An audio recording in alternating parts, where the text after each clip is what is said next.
Dans l'exercice numéro 41, on est confronté à une variable aléatoire à valeur réelle, définie sur un espace probabilisé fini oméga p. Et je demande de montrer que pour tout m appartenant à R, on a cette inégalité. Ce qui viendra confirmer un intérêt particulier de la variance, parce que là, vous avez évidemment reconnu que ce membre-là est une définition de la variance. On a plusieurs définitions possibles de la variance. Celle-ci en est une. Bon, néanmoins, si on a choisi d'écrire l'inégalité à démontrer sous cette forme-là, c'est qu'il y a probablement un intérêt à voir cette inégalité sous cette forme. Donc je vais être conservateur par rapport à l'exercice, je vais essayer de démontrer cette inégalité en prenant en compte la manière dont sont écrits les éléments de cette inégalité. Par contre là, il y a un point sur lequel je ne vais pas changer de tactique par rapport à ce que je fais d'habitude, je vais plutôt essayer de me ramener à 0 et montrer que la différence entre ce terme-là et ce terme-là est positif. Donc c'est parti, je développe ce qu'il y a dans l'espérance. On va récupérer donc l'espérance de x carré moins 2mx plus m carré, c'est ce que j'ai dans la première espérance, moins l'espérance de x carré, moins, alors quand je développe 2 espérances de x fois x plus l'espérance de x au carré, voilà ce que je récupère. Là je vais pouvoir utiliser la linéarité de l'espérance.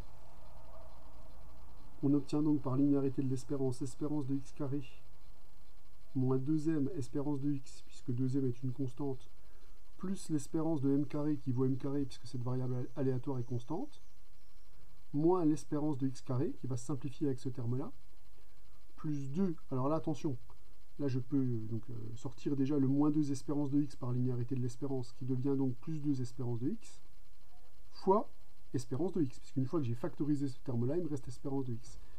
Donc finalement, je récupère ici plus 2 espérance de x au carré, moins l'espérance de ceci, qui est un nombre, hein, l'espérance de x au carré est un nombre, l'espérance d'un nombre, c'est ce nombre lui-même.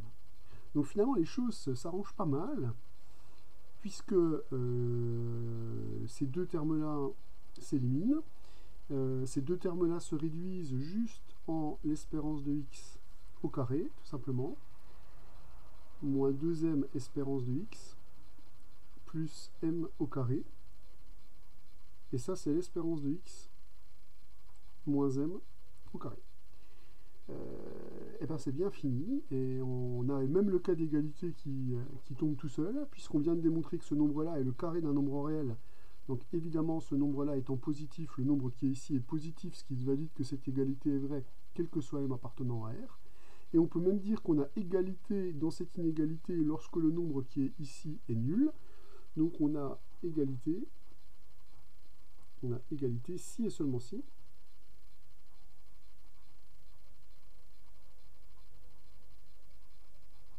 Si et seulement si ce terme-là est nul, c'est-à-dire si et seulement si l'espérance de m est égale à petit m.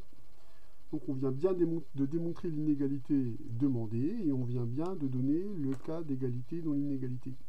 Et là, le point clé de ces démonstrations abstraites, c'est vraiment, déjà se ramener à 0, c'est souvent le point clé de ces inégalités algébriques, factorisées bien entendu, pour chercher un signe, et le cas d'égalité tombera tout seul.